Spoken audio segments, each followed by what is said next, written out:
Students, in this video, you are going to study about query optimization.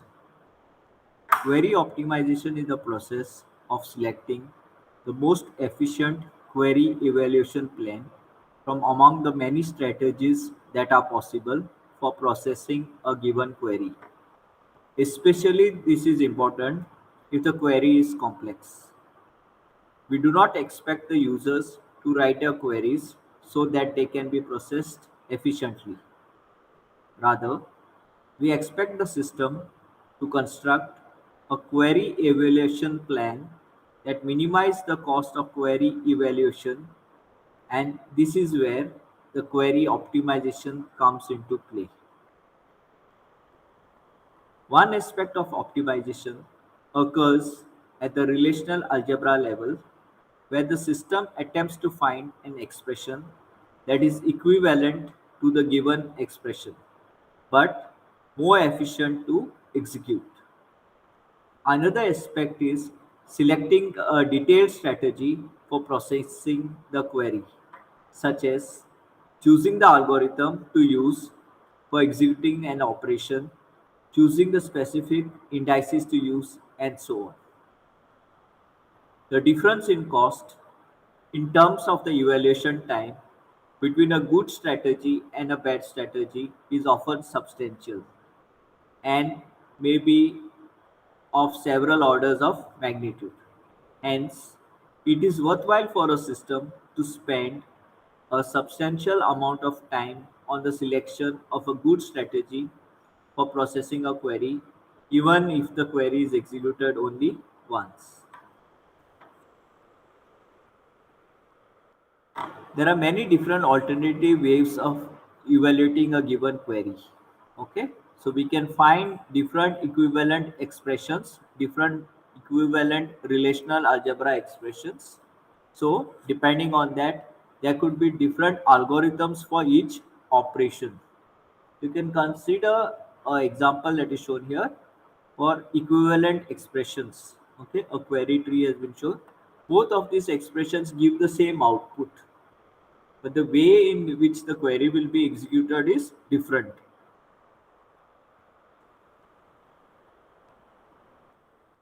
An evaluation plan exactly defines what algorithm should be used for each operation and how the execution of this operation should be coordinated. The figure that is given shows one possible evaluation plan for the expression that was shown previously.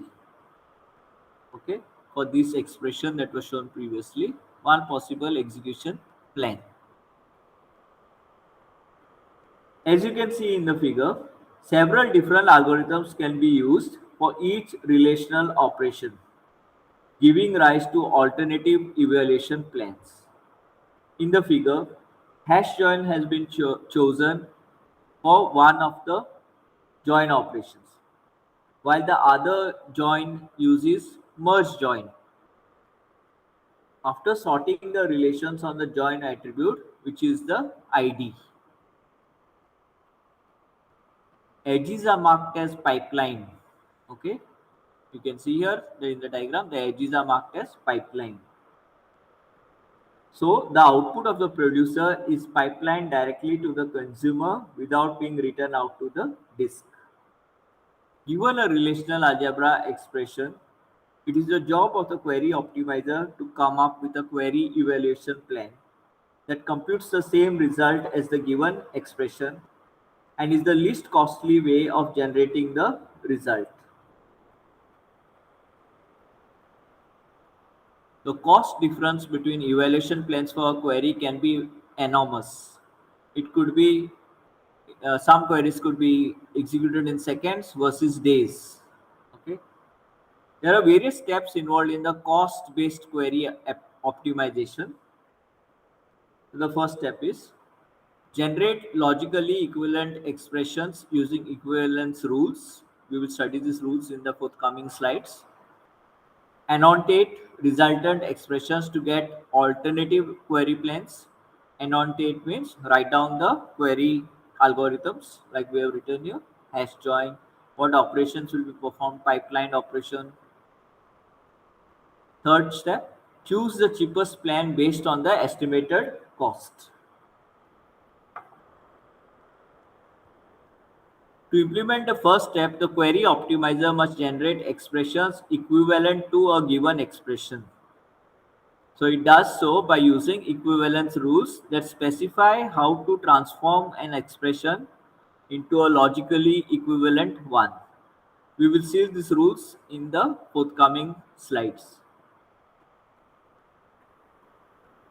Estimation of planned cost is based on the following factors: statistical information about relations, examples, number of tuples, number of distinct values for an attribute, statistics estimation for intermediate results. Okay, this can be used to compute the cost of complex expressions. We can use some formulas for the algorithms that are computed using statistics. So let's look at how to generate equivalent expressions.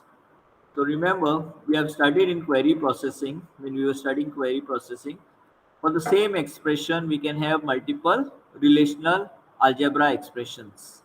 So there are some rules that have been given to generate the equivalent expressions. Okay, so we are going to study all the rules on how to generate equivalent expressions. So first we'll study what are equivalent expressions, and then we'll study some rules, and then we will see examples. Two relational algebra expressions are said to be equivalent if the two expressions generate the same set of tuples on every legal database instance. So basically, if you take two relational algebra expressions and they can generate the same output, then we will call them as equivalent. When the output is generated, the order of the output is not important. The order of the tuples is not important. Also, we don't care about if they violate some integrity constraints, okay, because if they are generating different results on databases that violate the integrity constraints. So what is an equivalence rule? An equivalence rule says that expressions of two forms are equivalent if we can replace the expression of the first form by the second or vice versa. Let's look at the equivalence rules. For the conjunctive selection operations, the rules are as follows. These are the rules, equivalence rule.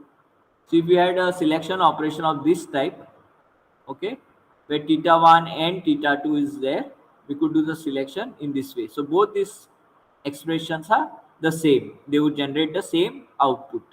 Similarly, the second rule says selection operations are commutative. So this is the rule for that.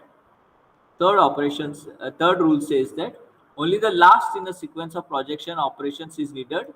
The others can be omitted. So you can see there are a series of projection operations here, but we only take the last one. Okay, the last projection is the most important one. All the other intermediate projections can be omitted. The fourth rule says that selections can be combined with Cartesian products and theta joins. So the selections can be combined in this manner. So we are having a selection and we are having two expressions which are there's a Cartesian product, then we can form a join like this. Okay, similarly, there are two rules, A and B. The fifth rule says that theta join operations and natural joins are commutative. The sixth rule says that natural join operations are associative. Okay, there are two rules, 6a and 6b. 6b says that theta joins are associative in the following manner. So they're given how the theta join can be put in an associative manner, the rule for that. So these are in pictorial format how the rules appear. Rule 5, rule 6a, rule 7a. This is a rule 7, which says that the selection operation distributes over the theta join operation under the following two conditions. So they're given two conditions, A and B. I'm not reading out all the rules, other the video will become very big. The eighth rule says that the projection operation distributes over the theta join operation as follows. Again, 8a and 8b is there. The ninth rule says the set operations union and intersection are commutative. Please note set difference is not commutative. 10th rule says that set union and intersection are associative. 11th rule says that the selection operation distributes over the union, intersection and set difference as shown. The 12th rule says the projection operation distributes over union as shown here. So next we are going to look at some examples on how to generate equivalent expressions. Please note that you need to study the rules before you can go through these examples. If you do not know the rules, it will be very difficult to understand what is being told in the examples. So for the examples, consider relation schemas. First one, instructor having the attributes ID, name, department name, salary. Second one, teaches having the attributes ID, course ID, sec ID, semester and year. And the third relation, course having the attributes course ID, title, department name, credits. So let's look at the first example. So suppose we have been told to write a query, find the name of all instructors in the music department along with the titles of the courses they teach. So based on this schema, we could have written a relational algebra expression as follows.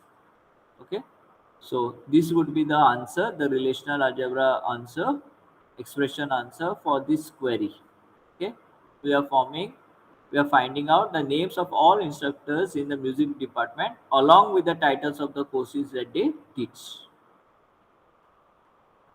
So if you are told to find the equivalent expression for this, so we would apply the rules. Okay, so suppose we can start by applying rule 7a.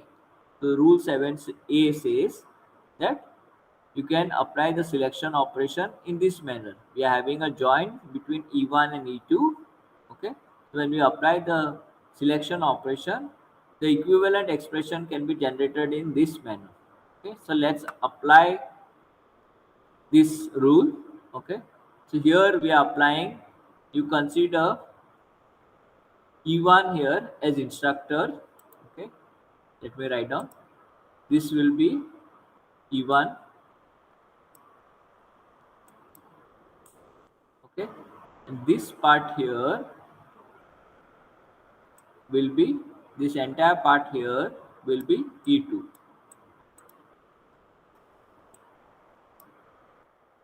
Okay, so you can look at this selection, there is selection here.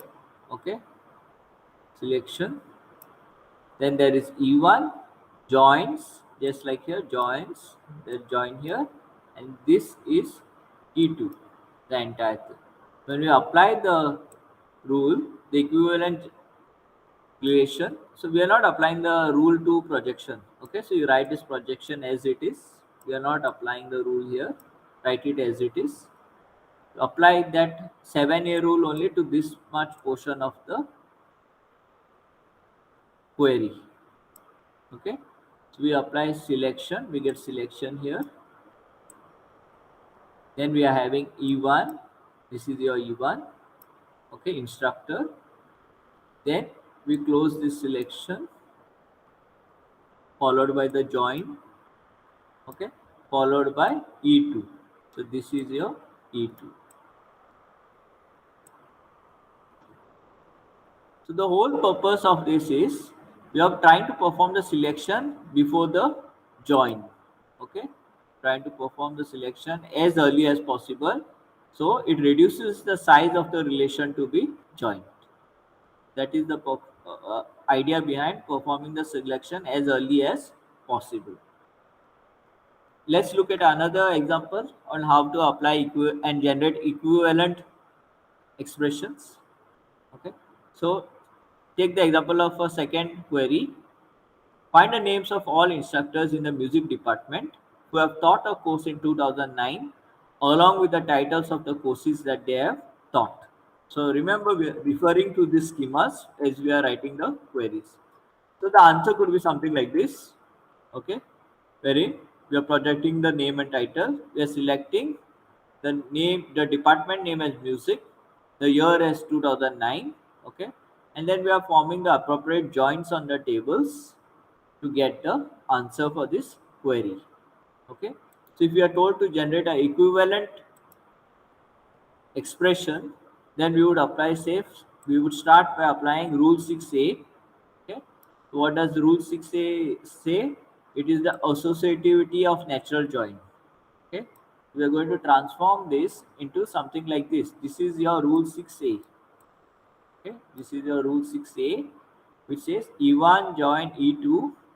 Okay, within the parenthesis, and join with E3 can be written as like this. Okay, this is your associativity of natural join. So we could do something similar here to this answer to transform it. Okay, to transform it. So let's see how to do it. So we are having, okay, let's identify which is your E1.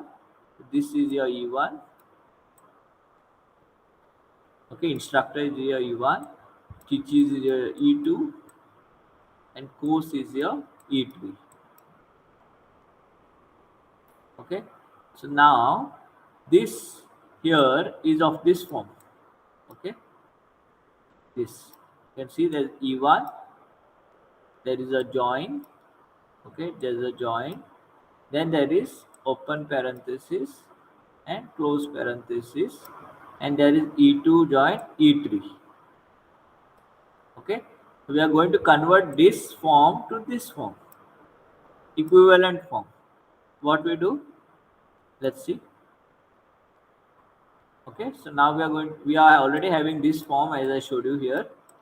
Now we are going to convert this portion, sorry, we're going to convert this portion to this form. Okay, so we are having E1 join E2, so you are having instructor join teaches. Okay, join E3, so that will be your course. So we are having open parenthesis here, close parenthesis, so open, sorry, close, and this is the open. Okay,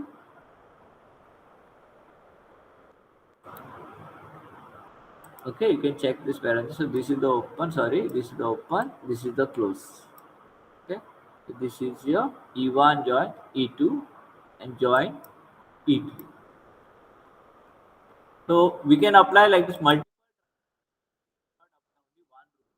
Okay, we can continue applying more rules. So we can apply more rules to this. Once you have transformed your expression by using one rule, you can apply multiple rules. So let's see how to apply more rules to this expression. So say by using rule 7a, we will again apply the selection on this. Okay. Now to understand this, you can look at this output here. We applied 7a. Okay. This looks similar to the previous answer, but you look at the number of parentheses to get a good idea. You look at the number of parentheses that are involved, and you will understand the next output. Okay. Look at the number of parentheses that are involved here. We have actually applied this rule here. Okay, wherein we have applied the selection to only E1. Now this selection is applied only to E1. Okay, join, and there is E2. Okay, so we have applied this selection only to E1 as it is shown here. So this is your selection, this is your E1, join, and this is your E2. Okay, so there's a change here. You can see teaches was just having one parenthesis, closing parenthesis. Here there are two. Okay, just to emphasize, you can understand it looks same like the previous, but there is a change. We are applying rule 7a. Okay, now you consider only the selection operation, this much part. Okay, so we can apply rule 1, which is something like this. This is your rule 1, where there is an AND operation. Okay, in the selection, two conditions. We can separate it like this. Okay, we can separate the two conditions like this. the two selections. So you can see here, only considering this much part, the selection part, you can separate it using rule 1 like this. Okay, the department name music will come outside and the year will be inside, and this will be your instructor joined with the teaches.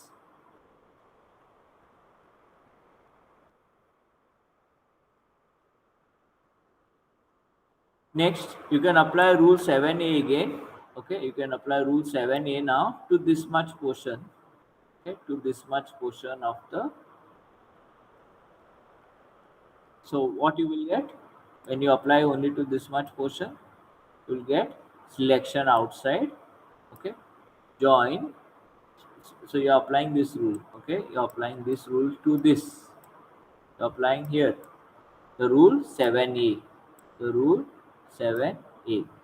So the selection, there was a selection here. That selection is here. Okay, you wanted a E1, so the E1 is this one, E1. Okay, here. Then you wanted a join, join. Okay, and E2. So this is your E2. So this selection, the inner selection was applied, that remains here.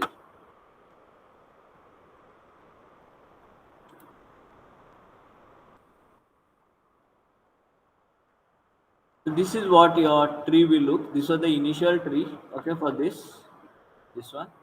You can see we are having the initial tree, this one. There's a join between the teaches and the course. Teaches and the course, there's a join. Okay. Then there's a join with the instructor. You can see there's a join with the instructor. Then we select the department name and music. We select the department name and music and year. Sorry, department name and music and year as 2009. Then we do a projection of the name and title. Same query equivalent expression is something like this. Okay, now here in this slide we were only modifying this much part. Okay, that does not mean the rest of the part is not there. This part as well as this part you need to write down here again. So here and here it has to be completed. This query is not complete.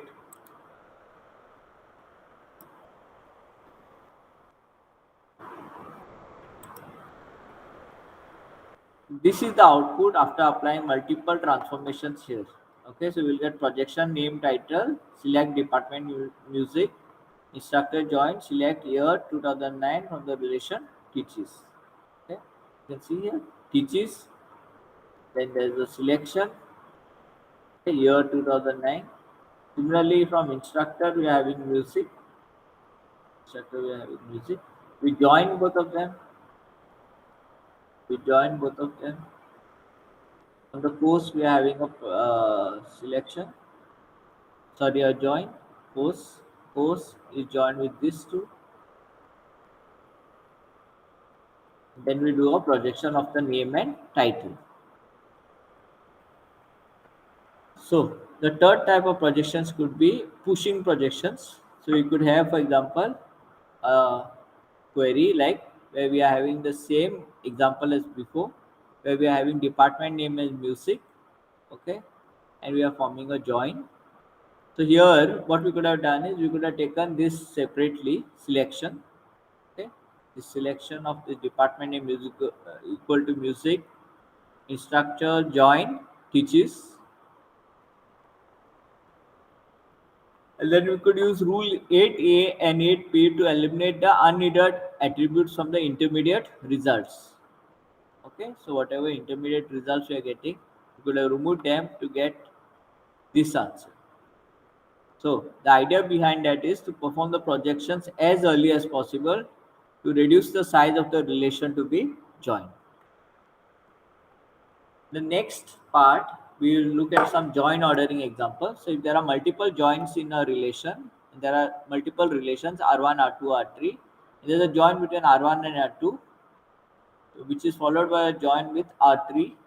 We could write them as R1 join R2 join R3. Okay, same thing on the right hand side where we join our side of the blank the relations.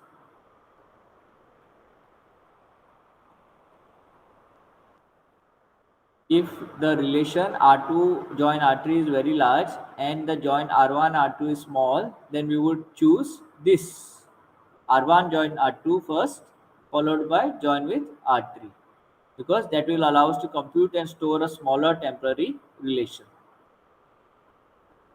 Let's look at a join ordering example. Consider the expression, okay, where we are finding the names of all name and title of all the instructors who are working in the department name music. So what we could have done here in the join ordering is, okay, since we know, okay, since we know there are many joins involved here, so which join is to be kept first? Okay, that is what we are doing, join ordering. Since we know the selection of the department equal to music from the instructor table is going to be, okay, is going to be smaller. Why why because the number of instructors who are from the music department is likely to be very small. Okay, in a university the number of instructors from the music department is normally very small. So therefore we choose this joint first. Okay, we choose that joint first instead of the other joint. Okay, with the other joint, the result of that other joint, the result could have been very large.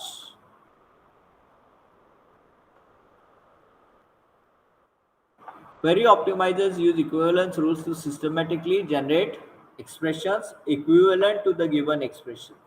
Okay, so we can generate all equivalent expressions as follows. So this is within a loop. Apply all applicable equivalence rules on every sub expression of every equivalent expression found so far. Okay, and second, add newly generated expressions to the set of equivalent expressions until no equivalent expressions are generated above. But this above approach is expensive in space and time. Therefore, there are two approaches. First one is optimized plan generation based on transformation rules. Second one, special case approach for queries with only selections, projections, and joins. This is the procedure, okay, if you want to generate equivalent expressions. Okay, you can go through this. Thank you students for listening about query optimization. I hope you have understood.